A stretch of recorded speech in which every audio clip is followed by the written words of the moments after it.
আমার নাম দেবাদিত্য সরকার। আমি আলিপুরদুয়ার ম্যাটুলিয়াম হায়ার সেকেন্ডারি স্কুলে পড়ি। আমি মাধ্যমিকে 700-র মধ্যে 692 পেয়ে রাজ্যে ষষ্ঠ স্থান অধিকার করেছি। আমার পড়ার জন্য কোনো বাধা ধরার নিয়ম ছিল না দিনে রুটিন করে। তবে যখনই বই নিয়ে পড়তে ইচ্ছা করতো তখন আমি বই নিয়ে বসে পড়তাম, এবং এইটাই আমার জগতের মতন ছিল। এবং প্রত্যেকটা সাবজেক্টে মনোযোগ দিয়ে এমনভাবে পড়েছি যাতে শুধুমাত্র নম্বর অর্জন নয়, জ্ঞান অর্জন করা যায়। ভবিষ্যতে আমার যেই যেই মেন্সে যেই অ্যাডভান্স ক্লিয়ার করে নিয়ে ইঞ্জিনিয়ার হওয়ার ইচ্ছা। আমার মুম্বাই আইআইটির মতন কোনো একটা জায়গায় গিয়ে পড়ার ইচ্ছা রয়েছে। ম্যাথামেটিক্স আমার প্রিয় সাবজেক্ট, তবে প্রত্যেকটা সাবজেক্টের মধ্যে আমি একটা আলাদা আনন্দ খুঁজে পাই।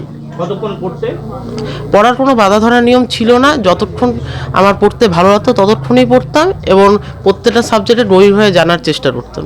আমার মোট 7 জন গৃহশিক্ষক ছিলেন, তার মধ্যে অঙ্কের 2 জন ছিলেন। একজন আমাকে ক্লাস 10-এরটা পড়াতেন, এবং একজনের কাছে আমি ক্লাস 11টা পড়তাম।